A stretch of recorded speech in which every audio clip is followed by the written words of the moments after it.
मेरा शौहर जाहिल था। शादी की पहली रात सफ़ेद चादर ले आया। मेरी टांगें कांप रही थीं क्योंकि मैं अपना कन्वरापन खो चुकी थी। मेरी आंखों से आंसू निकल आए। मैं यतीम थी। सोचा था शौहर थोड़ा सा पागल होगा तो मेरी बचत हो जाएगी, मगर जब मैं सुबह उठी तो सफ़ेद चादर देखकर मेरे पैरों के नीचे से ज़मीन निकल गई। मैं कुछ देर पहले रुखसत होकर इस घर में आई थी। मेरे ससुराल वाले गांव के पिंडू लोग थे। कुछ देर रसूमात करने के बाद सास ने मुझे कमरे में भेज दिया था। कुछ गर्मी का मौसम था। मेरे होश उड़े हुए थे। मैं पसीना पसीना हो रही थी। मेरे दिल में एक डर था कि न जाने मेरा शौहर कैसा होगा। मुझे एक उम्मीद थी कि मेरा शौहर गांव का पिंडू सा मर्द होगा, मुझे ज़्यादा मसला नहीं होगा। मैं बहुत खूबसूरत लड़की थी। दुल्हन बनकर मैं मज़ीद खूबसूरत लग रही थी।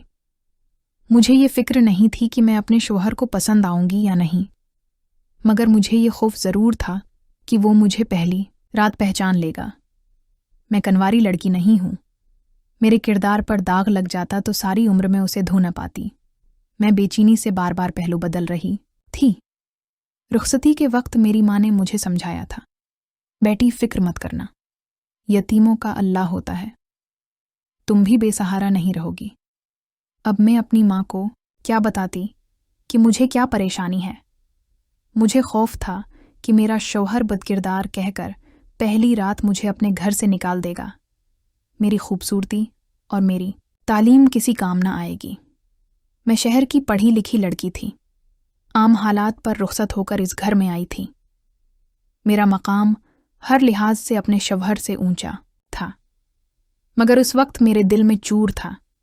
मैं अपनी ज़ात और अपने किरदार से बखूबी वाकिफ़ थी, इसलिए अपने से कमतर सादा पिंडू लोगों में आकर मेरा खौफ कम नहीं हो रहा था। मैं तो ये शादी करने से घबरा रही थी, मगर मेरी माँ ने मुझे बार बार यकीन दिलाया था कि शौहर सादा होगा तो छोटी छोटी बातों को ज़्यादा नहीं सोचेगा। वैसे भी एक पिंडू सा मर्द खूबसूरत लड़की देखकर इसमें दब कर रह जाता है। मैं भी इसी उम्मीद पर शादी करके रुखसत होकर आई थी, मगर अफसोस यही सोचकर मेरी हालत ख़राब हो रही थी कि न जाने मेरे साथ क्या होने वाला था। मैं अभी सोचों में गुम बैठी थी कि शौहर कमरे में दाखिल हुआ। मेरा दिल ज़ोर ज़ोर से धड़कने लगा। खैर, मेरी उम्मीद के मुताबिक मेरा शौहर मुझे देखते ही मेरा दीवाना हो गया। मेरे हसन के कसीदे पढ़ने लगा। कहने लगा, मुझे यकीन नहीं आता, मैं इतना खुशकिस्मत हूँ, मुझे इतनी खूबसूरत और मुकम्मल लड़की मिल गई है। मेरा शौहर मेरे मेहंदी लगे हाथों को थाम कर मुस्कुराते हुए कहने लगा, मेरी माँ मुझसे कहती है कि ज़रूर तुमने ज़िंदगी में कोई नेकी की होगी जिसके बदले तुम्हें इतनी खूबसूरत बीवी मिल गई है, वरना हमने भी कभी नहीं सोचा था कि इस घर में रिश्ता लेकर जाएंगे और हमें कबूल कर लिया जाएगा। मुझे ऐसे लगा मेरा शौहर मेरा मजाक उड़ा रहा था। फिर मेरा शौहर एकदम संजीदा हुआ। कहने लगा, मैं तुम्हारा बहुत ख्याल रखूंगा, तुम्हारी ज़िंदगी में कोई दुख नहीं आने दूंगा। मैं बहुत आम सा इंसान हूँ और बहुत गुनाहगार भी हूँ, मगर न जाने कौन सी नेकी मेरे काम आ गई कि मुझे तुम जैसी खूबसूरत और पाकीज़ा लड़की मिली है। मर्द के लिए हयादार और शरीफ लड़की से बढ़कर कुछ भी नहीं होता, मगर तुम्हारे पास तो खूबसूरती की दौलत भी बेपनाह है। अपने शौहर की बात सुनकर मेरा जिस्म खौफ से कांपने लगा। उसे लग रहा था कि मैं बाहया और पाकीज़ा लड़की हूँ। शायद यही शख्स सुबह के वक्त मुझे सब लोगों में घसीटते हुए अपने घर से निकालने वाला था। मुझे तो अब एहसास हुआ कि सादा लोग छोटी छोटी बातों को सर पर सवार नहीं करते, मगर मैंने ये भी सुना था कि सादा पिंडू लोग इज्जत पर बात आए तो हमसे कहीं ज़्यादा गुस्सा करते हैं। उनका रद्द अमल भी हमारी सोच से ज़्यादा ख़राब होता है। मैं घबरा रही थी। मेरी घबराहट को महसूस करते हुए मेरा शौहर मुझे देखने लगा। कहने लगा, तुम क्यों घबरा रही हो? कोई परेशानी की बात है तो मुझे बता दो।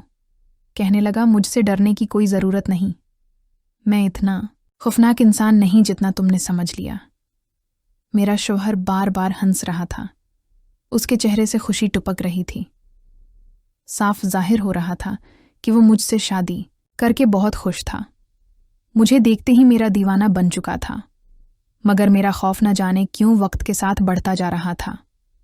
अगले ही लम्हे मेरा शौहर अचानक उठकर अलमारी के करीब पहुंचा। मैं सवालिया नज़रों से उसे देख रही थी। उसने अलमारी खोली और सबसे नीचे खाने से एक सफ़ेद चादर निकाल ली।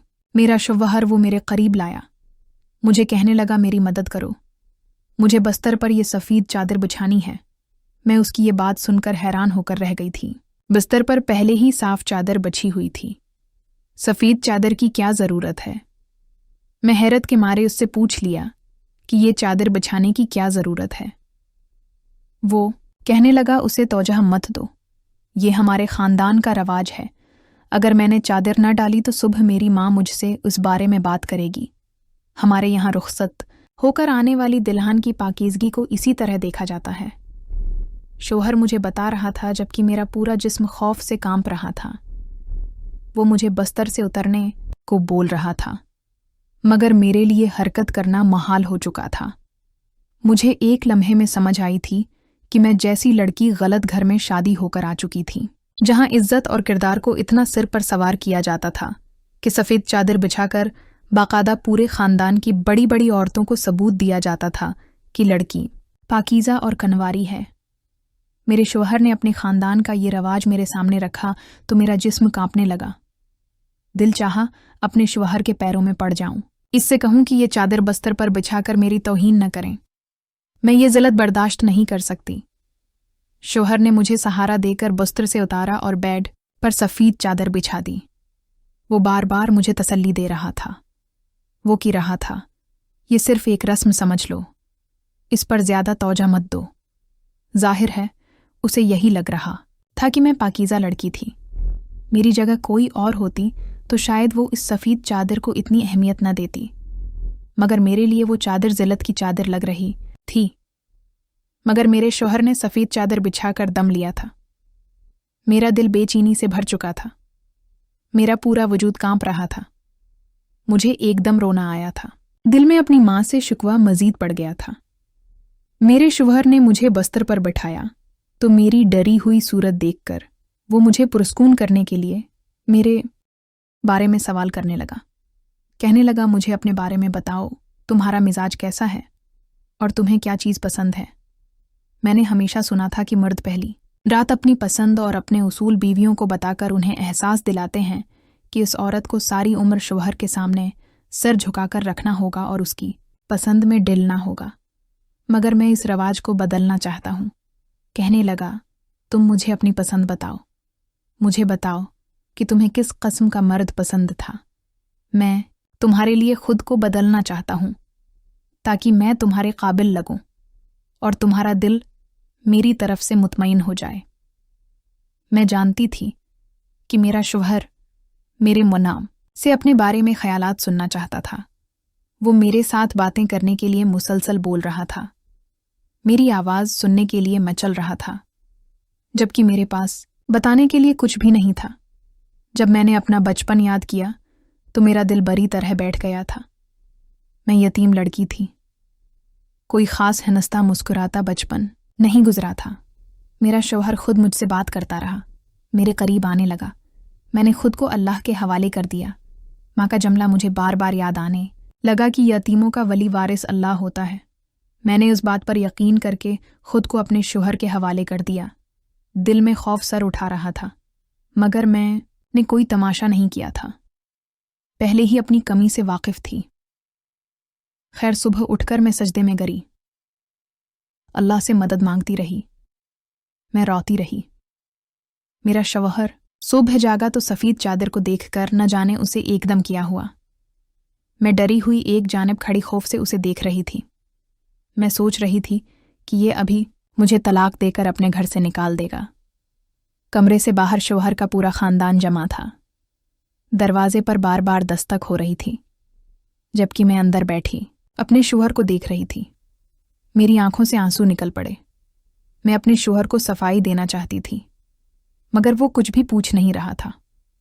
मैं बना सवाल के कैसे कोई जवाब देकर खुद को शर्मिंदा करती। अचानक मेरे शौहर ने ऐसी हरकत की जिस पर मुझे झटका लगा था।